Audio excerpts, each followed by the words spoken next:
नमस्कार, मैं हूं आपके साथ मयंक। आज 12 तारीख है और मैं सीधा पॉइंट पे आना चाहता हूं। ईरान के विदेश मंत्री अब्बास अराक्ची साहब भारत के दौरे पे आ रहे हैं। किसी ने मुझसे पूछा कि इनकी इस विजिट को आप कैसे देखते हैं, तो मैंने अपने थंब में लिख दिया है, ईरान का शेर भारत आ रहा है। और एक बात मैं और जोड़ना चाहूँगा, ईरान का शेर अमेरिका को हराकर भारत आ रहा है, ऐसा भी कुछ लोग कह रहे हैं। देखिए, हालांकि वो ब्रिक्स समिट में भाग लेने भारत आ रहे हैं। गौर करने वाली बात यह है कि अब्बास अराक्ची साहब तो भारत आएंगे ही, साथ में रूस के विदेश मंत्री लावरोव भी इस दौरान भारत में मौजूद रहेंगे। यानी दो विदेश मंत्री, एक ईरान के विदेश मंत्री और दूसरे रूस के विदेश मंत्री, इन दोनों की भारत में मौजूदगी, इनका भारत आना इन हालात में जंग के बीच बेहद अहम हो जाता है। देखिए कैसे अहम हो जाता है। एक तो हॉर्मुज बंद है, अमेरिका की फोर्सेस खड़ी हुई हैं, ईरान की फोर्सेस हैं, हॉर्मुज ब्लॉक है। पूरी दुनिया में तेल को लेकर बड़ा संकट जो है वो मंडराता दिखाई दे रहा है। तेल सप्लाई बाधित हो रही है। ऐसे में ईरान की तरफ से लगातार ये आश्वासन भारत को दिया गया है कि हमारी पूरी कोशिश है कि भारत को सप्लाई होने वाला ऑयल किसी भी रूप में ना रुके। बताया ये जा रहा है कि ये ब्रिक्स समिट में तो चर्चा होगी, लेकिन इसके अलावा भारत की ईरान और रूस के विदेश मंत्री के साथ इस मुद्दे पर बड़ी चर्चा हो सकती है कि इन हालात में कैसे ऑयल, एलएनजी की, गैस की सप्लाई जारी रखी जाए बिना किसी बाधा के। इस समय ईरान की जो सबसे बड़ी ज़रूरत है वो जो ऑयल उसके पास जमा हो रहा है। लगातार हमने इस बारे में बात की। खार्ग आइलैंड के पास आपने देखा बड़ी मात्रा में ऑयल फैला हुआ है समंदर में, उसको लेकर मैंने वीडियो किया।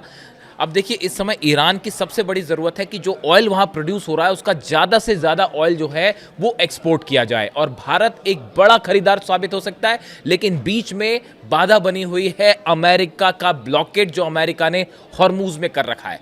इस ब्लॉकेड के पहले ये जो ब्लॉकेड शुरू हुआ, इसके पहले ईरान की तरफ से भारत में जहां लगातार जहाज़ों की सप्लाई हो रही थी, जितने भारत के जहाज़ थे वो सब निकलते जा रहे थे लगातार, और भारत में जो है ऑयल और एलएनजी गैस की सप्लाई आसानी से हो रही थी।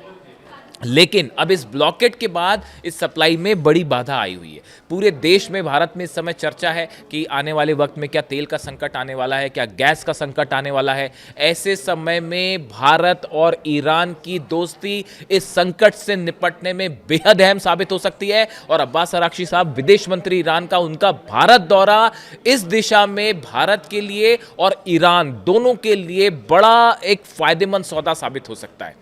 बताया ये भी जा रहा है कि रूस, ईरान और भारत के विदेश मंत्री के साथ बैठक में पूरे वेस्ट एशिया में ये जो जंगी हालात हैं, इसको लेकर एक बड़ी रणनीति भी तैयार हो सकती है कि कैसे न सिर्फ ऑयल को लेकर बल्कि दूसरे भी कई सामानों को लेकर कि कैसे यहाँ पे जो है वो तीनों देश एक अपना कॉमन रुख सामने रख सकते हैं। इसको लेकर कई सारी चीज़ें ऐसी होती हैं जो समझौते होते हैं लेकिन उन्हें सार्वजनिक नहीं किया जाता, वो कुछ समय बाद बाहर आते हैं, तो इस पर एक अहम मुद्दा होगा। लेकिन अभी जो हालात हैं उसमें रूस से तेल खरीदना और ईरान से तेल खरीदना, ये भारत के लिए एक बड़ा मुद्दा है जिसको लेकर एक कॉमन प्रोग्राम तैयार हो सकता है। चाबार पोर्ट को लेकर ईरान की तरफ से लगातार ये बयान आए हैं कि ये कोशिश हो रही है ईरान और भारत के बीच कि बिना किसी तीसरे पक्ष के इंटरफेरेंस के भारत और ईरान के बीच चाबार पोर्ट से व्यापारिक संबंध मजबूत हों।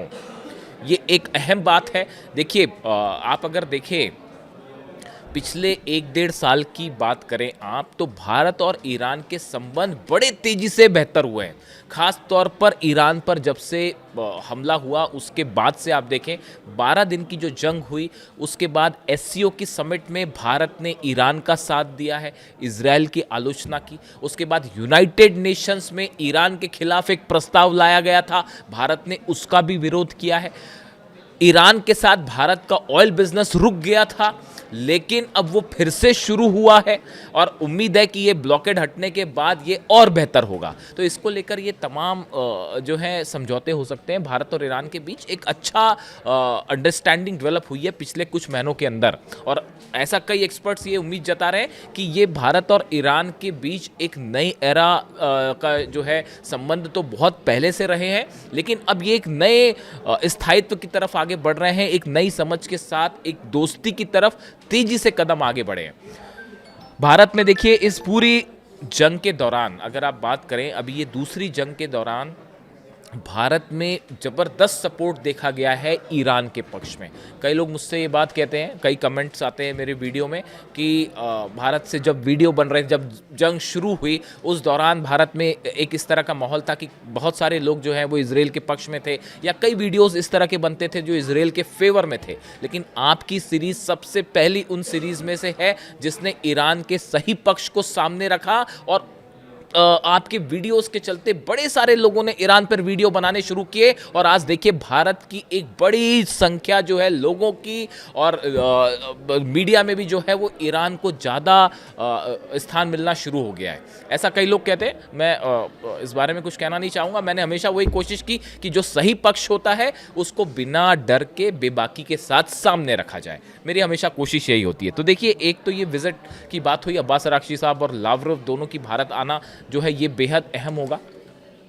दूसरी चीज़ देखिए, 2-3 बड़े डेवलपमेंट हैं। एक तो डोनाल्ड ट्रंप चीन जा रहे हैं, उसमें मैं अलग से विस्तार से बात करूंगा कि डोनाल्ड ट्रंप चीन जा रहे हैं तो उनकी उस विजिट का ईरान के साथ जंग पर क्या असर होगा। देखिए, बाय एंड लार्ज ये बात की जा रही है कि ट्रंप की ये कोशिश होगी चीन पर दबाव बनाने की कि किसी तरह से ईरान को यूरेनियम पर तैयार किया जाए या जंग रोकने के लिए तैयार किया जाए और कोई समझौते के लिए दबाव डाला जाए। हालांकि चीन इस पे कितना तैयार होगा और चीन की क्या भूमिका होगी वो आने वाले वक्त में पता चलेगी, लेकिन फिलहाल चीन की तरफ से इस तरह का कोई कमिटमेंट नहीं है।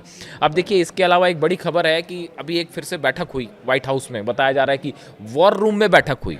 उस वॉर रूम में डोनाल्ड ट्रंप एक बार फिर चीख चुके हैं और फिर से उन्होंने अपना आपा खो दिया, और अपने जो जनरल्स थे उनके सामने ही वो चीख पड़े कि आखिर हम ईरान को क्यों नहीं झुका पा रहे हैं, हम हॉर्मूज में अब तक जो ब्लॉकेड है हम उसको क्यों नहीं फ्री करवा पाए। इसके अलावा उन्होंने कहा कि यूरेनियम अब तक हासिल क्यों नहीं हो पाया, हम यूरेनियम को लेकर कोई समझौता क्यों नहीं कर पा रहे हैं, ईरान के साथ कोई डील क्यों नहीं हो पा रही।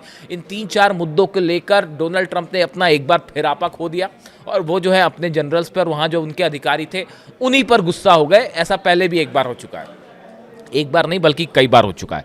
तो अब देखिए, ये हालात ये हैं कि हॉर्मूज ब्लॉक है, ईरान ने साफ कर दिया यूरेनियम हम नहीं दे रहे, परमाणु प्रोग्राम पर कोई बात नहीं कर रहे, आपको जो करना है वो कर लीजिए, ये हमारा अधिकार है, हम जारी रखेंगे। ईरान की जनता ने साफ कर दिया है, अमेरिका के सामने से झुकने की ज़रूरत नहीं है। और अब जो ये बातचीत वाली बात पूरी तरह से फेल हो गई है, तो माना यह जा रहा है कि जैसे ही डोनाल्ड ट्रंप का चीन दौरा खत्म होगा, अगर इस दौरे में किसी तरह का कोई समझौता नहीं हो पाया ईरान को लेकर, तो ईरान पर स्ट्राइक होना तय है।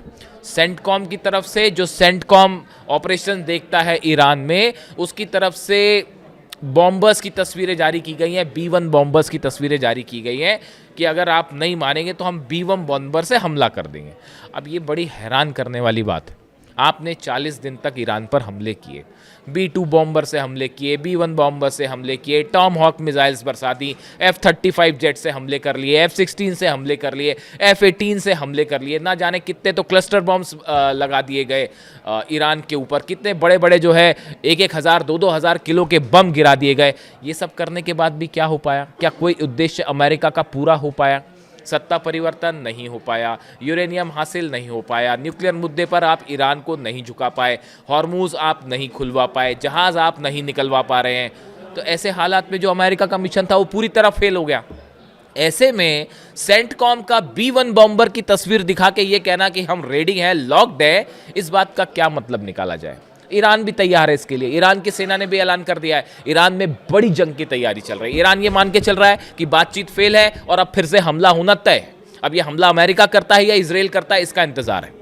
यूएई की तरफ से भी खबरें हैं इस तरह की, वो एक पुरानी खबर भी आई है कि अप्रैल में जो एक ऑयल रिफाइनरी पर हमला हुआ था ईरान में, वो यूएई ने किया था, लेकिन वो बड़ा मुद्दा नहीं है ईरान के लिए, उसको हैंडल करना कोई बड़ा मुद्दा नहीं है। अब इजराइल की तरफ से और अमेरिका की तरफ से अगर हमले होते हैं तो उसकी ज़बरदस्त तैयारी हो रखी है, चाहे वो हॉर्मूज हो, चाहे तेहरान हो, या ईरान के अलग अलग जो न्यूक्लियर स्टेशंस हैं जो कि पहले जिन पर हमला हुआ है, इन सब के आसपास डिफेंस सिस्टम्स लगे हुए हैं। ईरान ने अपनी reserve missiles, reserve launch pads जो है वो तैयार कर लिए हैं एक बार फिर, और ईरान की तरफ से स्टैंड साफ है।